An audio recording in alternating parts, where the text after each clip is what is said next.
that all that I have to say has been said many times before. Maybe I'm putting it in terms that will be simple or easier to comprehend or understand. But there has been historically throughout all the philosophies of the world a little seed, a little thread that one can follow that is a very simple statement. It seems to be the heart and soul of the religious ideas when they first presented themselves. And that is a very simple statement, or predicate if you want to call it that God is all. That God, or reality, or truth, or isness, or whatever name, is all. Is all. And truly, it's a very simple idea. It isn't difficult to understand. But it is profound beyond belief. Now, metaphysics, as metaphysics is honestly stated, has as its primary basis the fact that isness, or God, or mind, or any of whatever these synonyms are, is all. Is all. And A-double-L means all, outside of which there is nothing else, besides which there is nothing. Single, alone, total, and all. Now, somehow or other, the way it has been presented, or the way it has been understood and interpreted, or the way it is normal for us to understand it and perceive it, we've taken this very simple idea and turned it around and made something very complex and abstruse and difficult to comprehend about it. Now, if I have any purpose whatever, and if it appears that my work is doing anything at all, it is that it is making these ideas very simple. Such, at least simple enough, such that they can be comprehended and tried. And you bear in mind that the mark of any philosophy is to try it. Now, in this country, in the United States, we've got a lot of people who are philosophers. As a matter of fact, everybody's a philosopher. Everybody has an idea about what life is and what death is, and what identity is and what truth is. But what is lived is quite another thing. And as you know now, the metaphysical movements, wherever they are the only philosophies that are really being lived in this country. Well, okay. Back to the idea of simplicity. Let me tell you, you've all heard this probably, but I'll say it again. There's a story that one time God said, well, we have this idea, this truth, it's such a simple thing, and we don't want it profaned and kicked around and distorted and disturbed and so forth, so where shall we hide it so that it won't be goofed up? And, of course, I'm paraphrasing liberally, you people that have read the story. And someone suggested that he hide it in the ocean because it was very deep and very big, and it would be pretty hard to find it. And God said, no, sooner or later it'll be found there. And another angel suggested, well, let's hide it in the clouds somewhere, or somewhere on the moon or something. And he said, nope, it'll be found there one of these days too. And so he said, the best place to hide simplicity, let's bury it deep within the intellect of mankind. Because the intellect will never allow it to be found. And so, now, what I have to say to you folks tonight, I can tell you young people or anybody else, that your intellect will never buy these ideas. The intellect, that which you are educating when you go to school. The intellect, that which allows you to move back and forth within a tangible arena and come and go in the business world or run your home or business or anything else. That aspect of comprehension will never understand this idea of simplicity, the allness of God. Only the heart understands it. The heart does. Now, by the heart, I really don't know how else to say it, except that inherent and deep within us is a basic and underlying reality that we really are, and it's the heart, or love, or identity, whatever term you want to use, the real, that does comprehend an idea and understand it. And the heart will understand these ideas tonight. The intellect won't. The intellect will argue with it. The intellect will get disturbed and upset and probably keep a lot of you from sleeping well tonight. But don't be disturbed about it. And if you feel yourself filled with anger, animosity, or would like to wring my neck, don't worry, because It's happened many times. But the intellect is that aspect of our nature that seems to be the grand judge in the universe. It's also that aspect of us that has its trials and tribulations, that suffers, that grows old, that is sick, that is a few days and full of trouble. And, well, okay, I've just said a mouthful. I suppose somebody would say, well, now let's explain that just a little bit. But first, let's come back to the basic predicate of this simple concept. All the metaphysical philosophies, East, West, North, South, Mid-Eastern, Southwestern, Martian, have begun with one predicate, and that is simply that God is all, or reality is all. Well, how can this be so? All I can do now is I will make an effort to say some things that will be intellectually acceptable. Because the intellect stands as some sort of a big judge in our mind's eye, and it listens to things, and it either turns it down and argues with it vehemently, or it will say, aha, it makes some intellectual sense, so I will accept it, and I will salt that away and see how this compares with my other ideas. So it is necessary, in order to say the truth as the truth is, it seems, as we talk like this, that it's necessary to get something past the intellect. So I'll have to make statements that will be intellectually acceptable. This is why I might tell you people that have in mind listening to tapes. One listening to a tape is virtually like nothing. There's an old saying somewhere that nothing has been listened to once until it's been heard 12 times. Or nothing has been read once until it's been read 12 times. And I can say that you don't hear it the first time. When you get a letter, you don't really know what it says the first time. You have to read it half a dozen times. So I would suggest that you people not hesitate to play certain things that you have felt have some significance and listen several times. But always with the understanding that it isn't the tape that's doing the instructing, it's the awareness that's listening that is growing and expanding and developing apace. Who and what you are is where the wisdom is, the light is. It sure isn't with a man by the name of Samuel or any other name, a man by the name of Jesus. It isn't there. It isn't with a book called a Bible. It isn't there. It isn't with an institution called a university or church or anything else. Truth resides here as I. And when I say I mean identity, and you can put yourself. Every time I use the word I tonight, put yourself there, because that's where the truth is, and nowhere else. And to this extent, all the humanists in the group here ought to applaud, because this is what the philosophy of humanism says. In effect, this is also what the philosophy of existentialism says, but this is also what about 20 other philosophies say. So let's go on with it a little bit. How do we know that God is all? Well, we all need to make this determination for ourselves. I can sit up here and talk, but this is one point that what appears or comes to you as an instructor, this can be said a million times.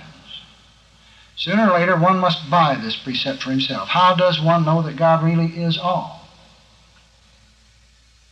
And until this is bought, why then you're wasting your time with any kind of a metaphysical concept. Or isness, if you want to use that word, or reality. It doesn't have to be God in a theological sense, because we're darn sure not talking about a God that sits somewhere on a throne with a big beard and waves a wand and is waiting for the last day of judgment and has Jesus Christ sitting on his right hand and something else on his left. That's not what we're talking about. We're talking about something entirely other than that. And I don't mean to be ridiculing those ideas either, because those ideas all serve their purpose. And I'm not in any way, form, or fashion knocking any kind of a religious concept, because I'm not opposed or contrary to anything that I include within myself, unless I want to be self-destructive. But let's come here and see what we mean by God is all. Now, I can just point out what has been significant in my own comprehension in this regard. You can do with it as you see fit, but I might say to you young people that some years ago, a society in this country that is given to atheism, has a grand publication about the fact that God, as advocated, is unreal, that there is no such thing as God. Anyway, it's an atheistic outfit. Well, at this time, I was right on the north-south route as the people came down from the east going down to Florida, the young people who travel a lot. They're still traveling, you know. And that traveling serves a purpose too. But, and so a lot of the atheists began to go out of their way and come over from Birmingham into Mountain Brook, which was just a few miles away, to argue with me, because I had published some little something that had to do with the allness of God. And so these people wanted to come down and point out how wrong I was and the fact that there wasn't any God to be all. And I can say that as these people came through, that I do not know of a single instance where, by the time if it was over, that there was not a complete agreement. Because most of our arguments about modern-day religion and organized churchdom, or as it is presented in our society, is our argument lies with the superstitious presentations that are made. Our argument lies with the dogmas and the dictatorial concepts that appear to be so contrary to common sense, contrary to the modern or expanded view. And this is what the argument is, not whether there is God or isn't God.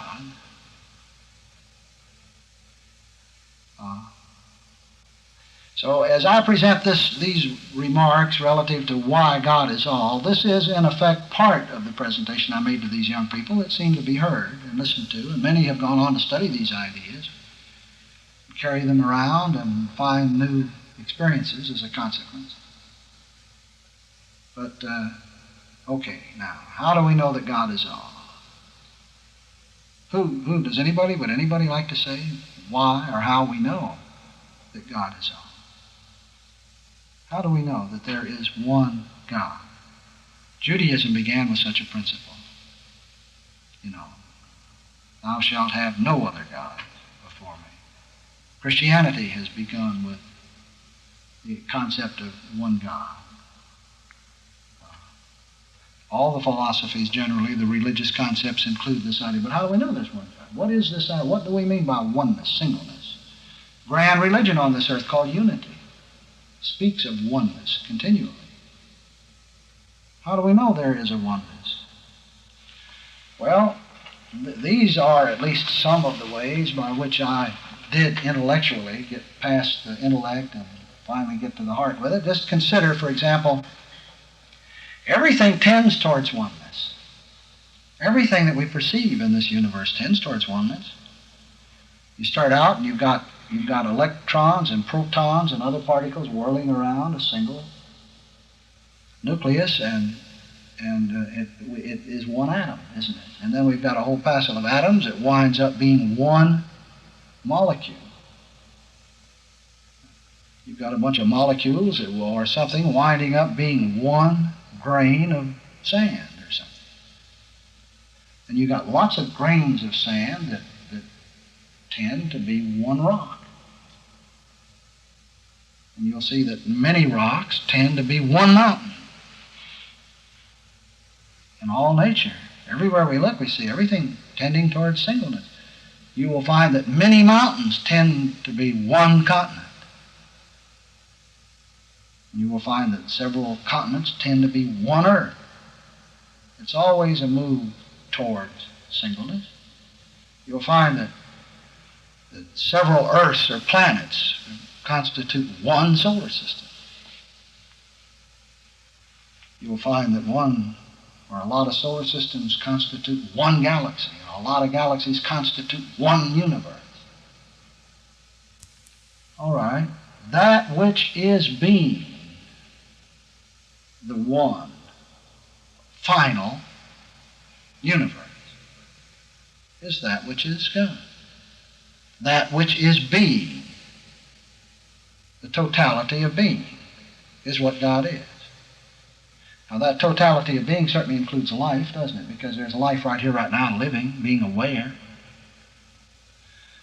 It includes trees and bees and little girls with scrubby knees that show under miniskirts or something nowadays, right? And it shows little boys. It includes mountains. It includes birds. It includes all of the images of perception, all included in and within the universe, all tending towards a single oneness.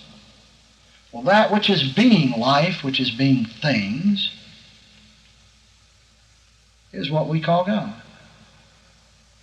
But now let me show you why it is ineffable. That is why there is no way in the world to put your finger on what God is, why it is an undefinable term, why you can't outline it or describe it or use words to speak of what isness is or reality is. It's impossible. All of the religions have said, you can define everything, but you cannot define what God is. And we all know that, in fact, in Hebrew history, there was a time when the word wasn't even written, the word representing God. In fact, this is still true in some other concepts in both the East and the Mid-East, where the word God won't even be written, just a dash, meaning Jehovah or Isness or Yud. So, why then would it be ineffable? Let me use a little illustration. Let's take a tennis ball, for example. No, I won't. Let me use one that some of you are familiar with. Let's pretend that there's a lump of gold in the middle of the room. Gold. A lump of gold. Better yet, let me do this. Let me tell you all of what these things are that we see, the birds, trees, mountains, and so forth. I'll tell you that these are what we call the qualities and attributes of God. All of you people that have studied physics or chemistry know what we mean by qualities and attributes. Well, isness is apparently being those qualities and attributes that constitute the universe. Where we can certainly comprehend this. Something has to be whatever these things are. And whether that something is random or ordained or living or dead is another matter, but at the moment let's forget that and just say that there is some isness being the qualities and attributes that constitute the universe, including this life right now that is living here. All right? Now, why it is not possible ever to see or perceive God, I can point out with an illustration that we call the lump of gold. If you will just see in the middle of the room a lump of gold and pretend that it's all and only and that there isn't anything else besides. Well, what are the qualities and characteristics or attributes of the lump of gold? Well, one of them is that it's yellow. Right? It's yellow. So yellow then and yellow is not all there is to gold, is it? So therefore yellow is, in this sense, let's pretend, by the way, that this lump of gold also is infinite. That is, without beginning or end. It's eternal. It's eternal, not infinite, eternal, without beginning or end. Okay, now, if you take the one of its qualities and characteristics is yellow, well, yellow by itself is nothing. Now, yellow couldn't exist unless the lump of gold did. And yet there isn't any gold itself, isness, in what you call yellow. Yellow is just a quality or a characteristic. The quality is because gold is, isn't this so? Now, another one is that it is malleable. Well, okay, is there any gold in what we call malleable? There is not, but malleable exists. Malleable is measurable. Malleable is therefore, since it's measurable, it's finite. Malleable is not all there is to gold, is it? But yet malleable lives and moves and has its being because gold is. And another, gold is, well, you might say, heavy. Is there any gold in the term heavy? You might also say that it's whatever its taste would be. I don't know what the taste of gold is. Is it tasteless? Well, you'd say tasteless, but is there any gold in tasteless? And you'll see that the only thing that we ever perceive with the eye, or measure, or hear, or touch with a hand, or are any way consciously aware of, are these qualities and attributes.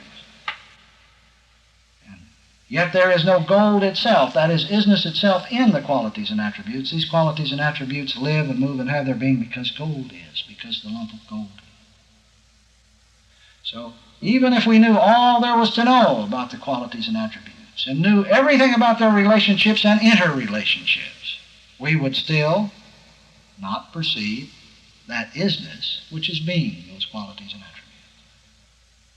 So it is that if we were to know everything there is to know about all of the chemical things that we perceive in this universe and all of the physical things or material things, and all of the stars and the planets and all that constitutes them and all of their relationships and interrelationships, backwards and forward, and the intellect could perceive all there was to perceive about it, the intellect would still not have touched that isness which is being, those qualities and attributes.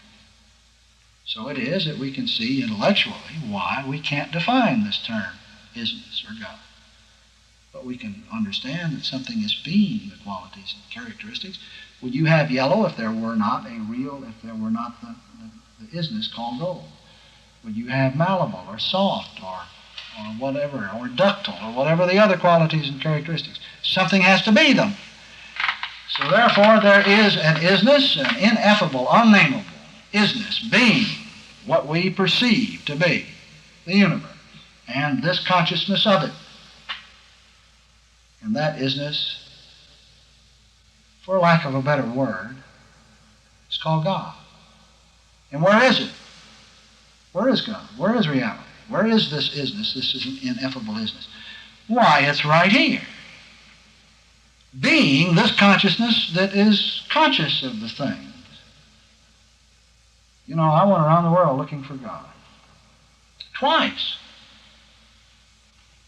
Not once, twice.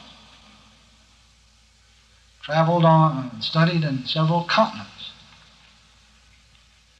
with all kinds of teachers, only to find out that God was closer than fingers and toes, closer than breathing. That God, or reality, is being this very life I am. That this consciousness lives and moves and has its being because isness is, reality is, and ineffable is. And let me tell you, if this ineffable can be such a perfect universe, can have planets wheeling with inexorable precision, balance beyond belief, all the physicists and chemists are constantly being amazed at the intricate, perfect, harmonious, mathematical precision at every turn of the road and at every study. If isness can be that perfection, then what need does this awareness being I have to worry about its existence, its being? None at all, none at all. But let's take another thing. Let's just work it the other way around, the way it appears that humanly we are forever botched up. Let's say that instead of having chairs and trees and people and businesses and mountains and a human society, that instead of those things, that everything was just numerals, numbers. And big numbers, little numbers, of all descriptions, and an infinity of them. And instead of having grains of sand and blades of grass, you've got numbers, or some other sign or symbol of arithmetic. Now let's just say now, and furthermore, that we have been identifying ourselves as one number. You'd say Daddy is number 1, and Mama is number 2, and I'm number 3, because I follow. And so else is number 4. Or you can say the boss is number 1, and man, I'm number 12 down at the other end. Or, okay, now this is visualize this universe of nothing but numerals, and so you've been going around and you've been having all kinds of trials and tribulations, and one number is taking advantage of another. You don't have enough. You don't have enough number 7s to buy the number 22s to eat for dinner this number 19, you see. And or number 12 has just told you off, and so you would like to poke him in the number 62 or kick him in the 409. Okay, so here, everywhere you go, you have this grand jumble of numbers, and it appears that it's dog eat dog, number eat number. Okay, so one day, you climb a beautiful high number 7. And you go and you sit down on the edge of this number 7, and you look down below on this beautiful, beautiful valley of 22s and 19s and 16s, and there goes a meandering 89, and over there is a towering another number 7. But while you're sitting there, and by the way, you maybe call yourself number 3. While you're sitting there and you're looking down at this vast jumble of numbers everywhere, maybe a great big bolt of 444 comes and clobbers you in the 22 again. And so after this terrible experience, you then look out on this scene, and lo and behold, for one reason or another, you do perceive that 2 plus 2 equals 4. You see some 2's down there, and you see some 2's over there, and you can see that 2 plus 2 equals 4. And you can see that that 1 begins a sequence of numbers, and that 2 follows 1, and 3 follows 2, and then you discover sequence while you're up there, or some other principle of arithmetic, the principle of arithmetic. Well, now let me tell you what happens with this discovery. You discover, perceive, suddenly, that instead of a vast jumble of people, places, and things, dog eat dog, societies, one trying to get the better of another one, some crying for black studies or white studies, some saying I'm being discriminated against, some saying you don't love me enough, or something else, you suddenly perceive that behind that there is a beautiful, harmonious, and eternal, and perfect principle.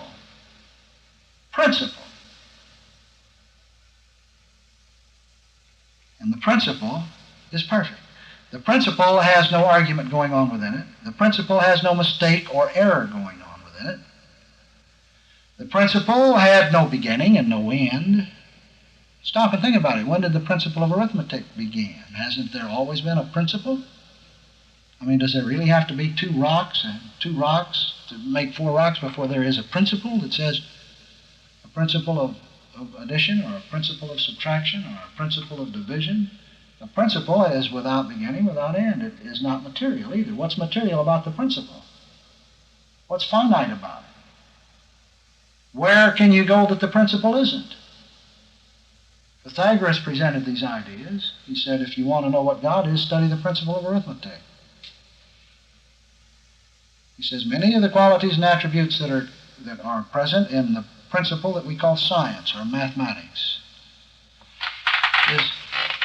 are true because God, and are the proof of God. Well, consider again the principle of arithmetic. You've always heard that God is everywhere. Well, where can you go that you aren't where the principle is, the principle of arithmetic? If you were to climb up here on this house, this roof, this very lovely home, well, the principle of arithmetic is up there. Now, whether you are applying it or making use of it, that's quite another matter. But the principle is there, perfectly. And how much of the principle is there? Every cotton-picking bit of it. And it's been there eternally. And what can happen to it? Nothing. You can drop hydrogen weapons and destroy what appears to be this earth, and the principle goes right on being the principle itself. It's indestructible. Now, suppose there's a problem present relative to this thing of the principle of arithmetic, and there appears to be a big error that's been worked, and you've got some kind of something going that says 2 plus 2 is 12, and it appears as a bump or a bump on an organ or something, or a faulty heart, or it appears to be the absence of love or companionship, or it appears to be not enough dollars. Okay? So here we ponder then what appears to be a problem, and what a grand comfort it is to perceive that the entire principle is present right where the problem appears. That means then that the solution, the answer, is right where the problem appears. It's here and nowhere else. We don't have to go anywhere to perceive it. The principle is right here. The comfort that everyone is looking for, the tranquility about which I write, the peace that I would make some effort to communicate or talk about is right here. It's here. Okay. Consider another aspect of the principle of arithmetic. The principle shows itself forth by means of its signs and symbols, doesn't it? That is, the principle demonstrates what it is by means of its signs and symbols. The principle, therefore, includes all of the signs and symbols necessary to show it forth. For example, the principle of arithmetic is as many number sevens as anybody could ever want or could ever use, and you'd never run out of them. Furthermore, the principle is effortlessly being that which shows itself forth. Now, take these signs and symbols. Where do they exist? They exist in and as the principle. The signs and symbols themselves are unimportant. That is, they have no value of their own. The value, inevitably, is the principle. The numbers are just numbers. The value is in that isness which is demonstrating itself by means of numbers. So when we perceive this point, now all of a sudden, what can number 3 do to number 2? Or what can number 2 do to number 3? Well, in truth, nothing. Nothing.